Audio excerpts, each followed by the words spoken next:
Naway kasi yun. Grabe ang tigas.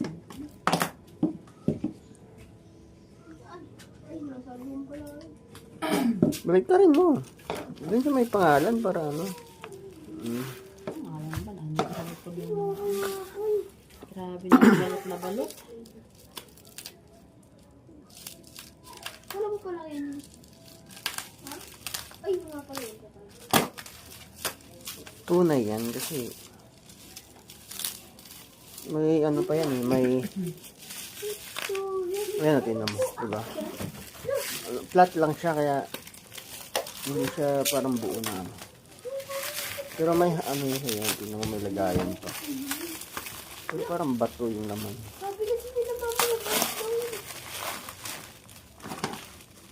Baka binabaksak. Oo, tingnan mo. Bawal Diba? nga daw mag-Bible study. Sure na sure yung in-order.